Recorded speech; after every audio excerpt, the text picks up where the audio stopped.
Take a look at this floor. At first glance, it may seem like a fortune was spent on polished marble, but it wasn't. It's McKinnon Materials Aurora Dust, and now you can give your customers dramatic looks that were impossible to produce before. Here are the tools you'll need to complete a successful Aurora Dust project. Plastic buckets to prepare the mixtures, a power drill and paddle bit for mixing, hand rollers or power air blower to mix the colors on the surface.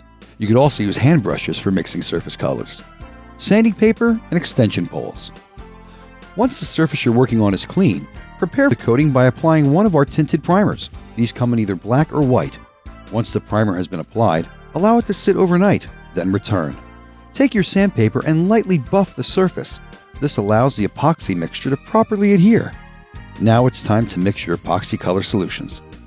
The mix is 3 gallons of epoxy resin to 1 gallon of cure.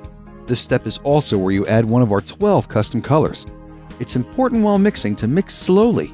Mixing the material too quickly could lead to air bubbles in the solution that could ruin your job. The epoxy cures rapidly, so pre-plan your job as best as you can. Pour the mixture out and spread it evenly across your surface. The product is self-leveling, so the work should go rather quickly and smoothly. When you're ready for the highlight colors, follow the same process as the base coat, but in smaller quantities.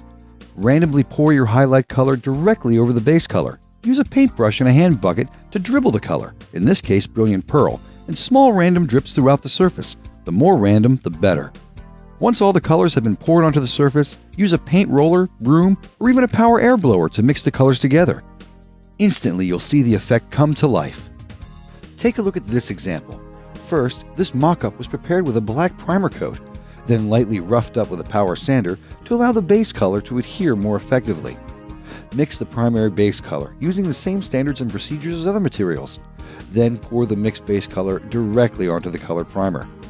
Spread the base color evenly across the primer surface using a roller or push broom.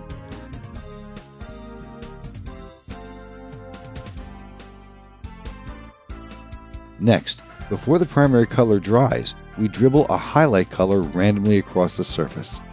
Now watch this. Look what happens when you use a power air blower. Notice the random streaks and swirls that emerge. Yet another way to spread this amazing material. Remember, the product is self-leveling and will free flow for 40 minutes to an hour, depending on the conditions, and will leave a smooth, perfect surface. Let the surface dry and apply a urethane sealer.